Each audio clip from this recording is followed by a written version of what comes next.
pagsasama-sama ng Batch 1 reunion ating abangan. Grabe talaga, nakakaiyak ang buong detalye. Sabay-sabay po nating alamin at pag-usapan ngayong araw. Pero bago po ang lahat, isang mapagpalang araw at gabi sa inyong lahat.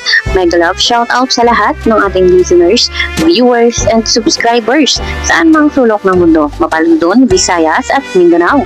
Lalong-lalo na po sa ating mga kababayang OFW. Kamusta po kayo mga kalingap? Mabuhay po kayo hanggat gusto nyo. At kung bago ka pa lang sa aking munting YouTube channel, huwag ka nang mahiyang mag-subscribe, like, share, and comment. Huwag mo na rin kalimutang i-click ang notification bell nang sa ganon ay updated ka sa aking mga paparating na video. At syempre, patuloy po natin suportahan sila Kalingap Rob at ang ating ama ng Kalingap, ang nag-iisang founder, si Kuya Val Santos Matubang. Kung maaari po ay no skip ads, nang sa ganon ay mas marami pa tayong malingap na nangangailangan. At konting paunawa po kung maaari ay tapusin niyo muna ang kabuuang video nang sa ganon ay akma ang inyong mga komento. Abangan nyo guys yung reunion ng Batch 1. Ay, grabe. Grabe! Ang reunion ng Batch 2, Batch 3, Batch 4. Yung pinakamahirap po uhin. Mga legendary Pokemon. Mahirap yun, boy.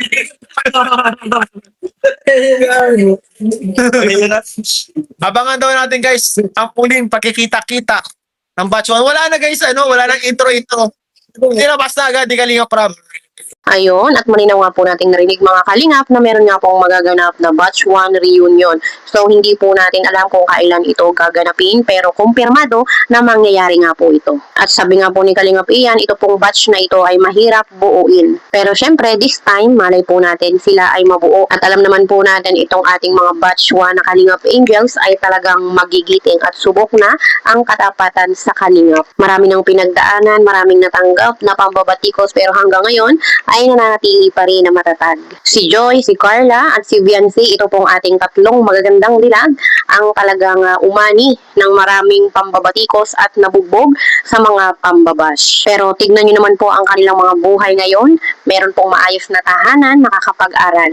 At talagang masasabi po natin na iba din po talaga pag ikaw ay nasa loob ng Kalingap. Kaya patuloy po nating suportahan ang Kalingap, ang ating mga angels nang sa ganon ay makamit nila yung kanilang mga pangarap at binimithi sa buhay. At yun nga po mga Kalingap, kahapon ay naayos na ang gulo doon nga po sa magkabilang panig. Sana ay magtuloy-tuloy na at matahimik na at syempre ibigay po natin yung peace of mind na hinihingi ng dalawa.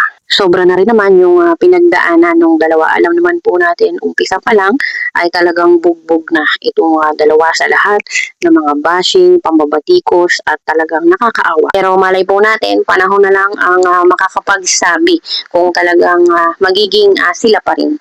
Alam naman po natin, yung dalawa ay meron po talagang feelings sa isa't isa at sinabi naman na po nila yun.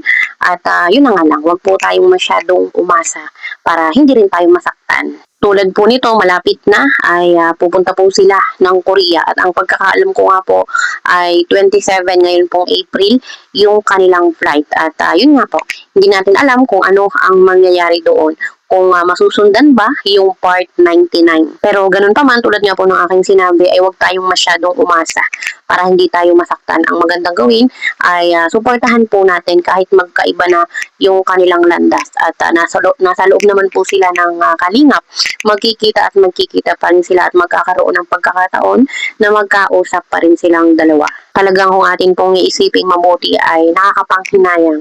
Sayang na sayang yung kanilang pinagsamahan dahil lang sa misunderstanding, kulang sa communication, sa pag-uusap ng maayos. At napapansin din naman po natin itong dalawa ay talagang tahimik. Kumbaga ay parang walang nagkukusa sa kanilang mag-open up ng mga kwento or sasabihin. Kitang-kita naman po natin sa mga vlog, talagang mahiyain itong dalawa. Pero yun nga po, ang tapos ay tapos na. Huwag na po nating ipilit. Saan si Kalingap Edo? Nasa bahay po nila guys. Nag-hibernate. Nasa bahay po nila si Edo. Si Edo po yung sagano ngayon nag-mission. Tuloy pa rin yung mission niya. Makapanood po sa mga vlogs ni Kalingap Edo and I'm very happy dun sa vlog ni Kalingap Rob sa nangyari dun. I'm very happy kasi parang natuldukan na or nabigyan ng kasagutan yung mga issue. Kaya sa mga hindi pa nakapanood dun sa vlog ni Kalingap Rob sa main channel, Tap na po natin yung pag-vlog sa kanila, bigyan natin sila ng fish. yes po. Pagpahingay natin sila, tahimikan. Yes. Yung family batalero. Yes, bigyan natin sila guys. Bigyan natin sila na pahinga ba? Tahimikan.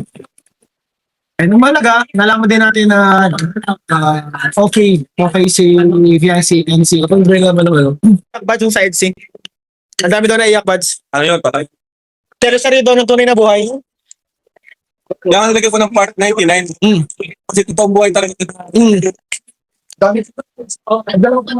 Ano, umabot na sa 100. Like in Korea, part 100. Pero ano na yun? Parang ano na siya. Pati na lang. Hindi ko naman mangyayari. Kaya sa bagay, kung ano man ang ano talaga. Ano rin ang totoong buhay eh. Hindi na siya ano talaga. Yung pulong may part 100. Korean. Oo, nabigla ko yung body. Ba't ka bumubulong, Buds? Uy, yan po, legit na bumubulong. Hinihina ng boses. Ha? Ano nangyari? Bakit ba kasi kaso ni Cancel na daw po. Good problem. Good problem. Dapat kasi. Pero pala pag ano bro, may mga kanta na. Alam ko na bro. Mabidyo ulit ako. Siraan ko na. Nakapagod na eh. Hindi ba? Tutulungan kita para sa lahat ng gawain mo. 50-50 tayo. Kailangan nyo. Siya nga po talaga nakakaya ko yun sa Etsy po mga kalingap. Talaga ang nangyari yung ano, ganun. No? Wala pa mo yun. Totoo, naluluwa talaga ako. Yung tabi ng kanya na. Oh my. Bagay niya kasi. Ba't ako, Buds? Ano ano sila? First time mangyari kasi yun. Nag-usap sila ng ganun. Grabe. Ano pati yun? Dire-diretso lang. Wala yung edit. Ano lang talaga yun. Usap ko sila. Si Viancy nga, nakakarating mo pa lang, umiiyak na. Grabe. Grabe yung Teresa rin ng totoong buhay na. Yung teleserye ng Tom Boy.